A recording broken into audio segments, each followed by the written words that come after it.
आए हैं और उनसे भी जान लेते हैं कि कैसा उनको लगा अंदर स्नान करके। और जैसा कि आज हमारा समाज डेवलप कर रहा है, हमारा हिंदुस्तान विकसित देश तो नहीं है, विकासशील देश है। और एक नदियों की पवित्रता के बारे में भी हम उनसे प्रश्न करेंगे, नदियों की सफाई के बारे में भी हम उनसे प्रश्न करेंगे। श्रद्धा का सवाल है, आस्था का सवाल है, वो हमेशा रहेगा, उसको हम खत्म नहीं कर सकते। तो हम नदी जो हमारी कहीं ना कहीं एक पर्यावरणीय दृष्टि से प्रदूषित हो रही है, उसमें हमारी क्या पहल होनी चाहिए और सरकार से हम क्या अनुरोध कर सकते हैं, वो भी जानेंगे। नमस्कार सर। जी नमस्कार। मैं कहाँ से आए हैं आप और अपना थोड़ा सा परिचय दीजिए, और थोड़ा सा जैसा आप स्नान करके आए हैं तो कैसा आपको लगा और आपके क्या विचार हैं? चंद्रहंस पाठक हूँ, भोपाल से आया हूँ और पिछले 3 दिन से मैं यहाँ हूँ।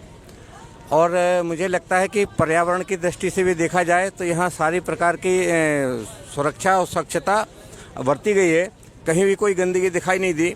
यहाँ तक कि नदियों में अगर कोई पुष्प भी अर्पण कर रहे थे तो वहाँ जो सफाई कर्मी थे उसमें से वो निकाल रहे थे, और ऐसी पर्यावरण को नुकसान करने वाली चीज़ कहीं दिखाई नहीं दी। हम पंडालों में रुके, 3 दिन से पंडालों में भोजन कर रहे थे। उन पंडालों में पूरी तरह से प्लास्टिक यूज लेस, मतलब कहीं भी प्लास्टिक नहीं था। कागज़ की पत्तल धोने का वो इस्तेमाल कर रहे थे और कूड़ा भी व्यवस्थित जगह डाल रहे थे। रही यहाँ कुंभ की बात, तो 144 वर्ष में यह संयोग बना है कि यह कुंभ आया है। और इसमें हमने कल भी स्नान किया, तो कल भी 1.5 करोड़ के करीब संख्या थी। और आज शाही स्नान देख के तो ऐसा लगा कि हमारा अपना जीवन धन्य हो गया है कि हमें, क्योंकि पिछले 3-4 कुंभ से लगातार आ रहे हैं, लेकिन इस बार कुंभ की व्यवस्था देख के और यहाँ पब्लिक का उत्साह देख के ऐसा लगा कि वास्तव में ये भूमि देवभूमि है और हमें स्वर्ग में हम रहते हैं, हिंदुस्तान हमारा स्वर्ग है, ऐसा हमें आभास हुआ। बहुत बहुत धन्यवाद सर। आपका क्या नाम है? अशोक दुबे, भोपाल से हूँ। मेरा भी ये तीसरा कुंभ है। जिस तरह की स्वच्छता और प्रशासन का जो एक नेतृत्व दिख रहा है, कहीं भी किसी व्यक्ति को कोई परेशानी नहीं हो रही है। बहुत पवित्रता के साथ मैया में स्नान कर रहे हैं। हर हर गंगे, हर हर गंगे। बहुत बढ़िया। तो दर्शकों का जो एक जोश है वो देखते ही बनता है। साथ कुछ माताएं भी हैं, ये भी विचार जानना चाहती है। उनसे हम जानेंगे कि माइयों की कैसी व्यवस्था है स्नान करने की, उस पर क्या कुछ सुरक्षा की दृष्टिकोण से, या मैं कहूँगा एक जिसको बोलते हैं हम सेपरेशन की दृष्टि से, कुछ कैसे सरकार ने इसमें व्यवस्था करी है? नमस्कार जी। नमस्कार। बबली पाठक। बहुत अच्छी व्यवस्थाएं दी हैं महिलाओं के लिए, प्रेस होने की व्यवस्था, कपड़े चेंज करने की, सब बढ़िया हैं। फुल व्यवस्थाएं चल रही हैं मोदी योगी जी की। कैसा महसूस हो रहा है आपको स्नान करके? बहुत अच्छा, बहुत आनंद मिला। तो आप मानते हैं कि कहीं ना कहीं पाप कर्मों का नाश हो गया? हो गया, थोड़ा बहुत बचा तो वो भी चला जाएगा। बहुत बहुत धन्यवाद। आपका नाम जी? किरण दुबे है, भोपाल से आई हूँ। बहुत अच्छा लगा स्नान करके, जानती हूँ कि मेरे पुण्य उदय हो गए। बहुत बढ़िया। आप जी, आप बताइए। हम विदिशा से आए हैं, बहुत अच्छा लगा यहाँ से देख के, व्यवस्था देख के। ठीक है व्यवस्था। आप सब साथ में ही हैं? साथ में हैं, हम सब साथ में हैं। तो दर्शकों, ये थे हमारे जो पवित्र हिंदू धर्म से जितने भी श्रद्धालु यहाँ पर आए हुए हैं, और वो बहुत अच्छा महसूस कर रहे हैं स्नान करके, और ये मान रहे हैं कि हमारे पाप कर्म अवश्य नष्ट हुए हैं।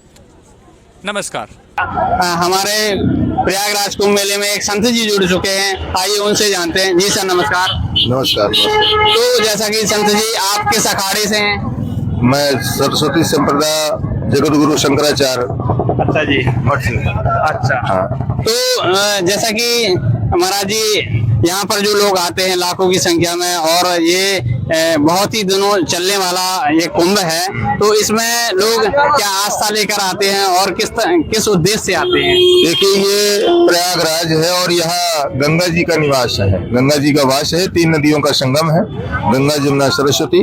इसलिए जो है इस जगह पर प्रथम तो बिना कुंभ के भी बहुत बड़ा महापर्व ही हर माघ के महीने में होता है, लेकिन जब कुंभ पड़ता है तो अमृत वर्षा होती है। तो तमाम प्रकार के जो पाप हैं, जो आज आज तक के किए गए उन मनुष्य के पाप हैं उसमें स्नान करने के बाद में समाप्त हो जाते हैं। लेकिन मन के अंदर का जो पाप है और मन के बाहर का जो किया पाप है, मन के अंदर का जो पाप है, जब आप अपने अंदर आत्मा से आस्था लेकर आएंगे कि हमको पाप का विनाश करना है, तभी आप कुंभ के प्रयाग का फल प्राप्त कर पाएंगे।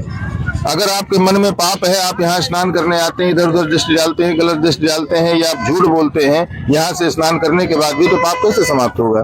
तो ये तो पाप विमोचनी, पाप को नाश करने वाली पतित पावनी माँ गंगा, जिस पर जो है अमृत की वर्षा भी हो रही है। और यह अमृत वर्षा जिस समय कुंभ का पर्व है, आपका 14 जनवरी, दूसरा 29 जनवरी, तीसरा 3 फरवरी और चौथा 26 फरवरी, 4 शाही स्नान है। इन 4 शाही स्नान में अमृत वर्षा होती है।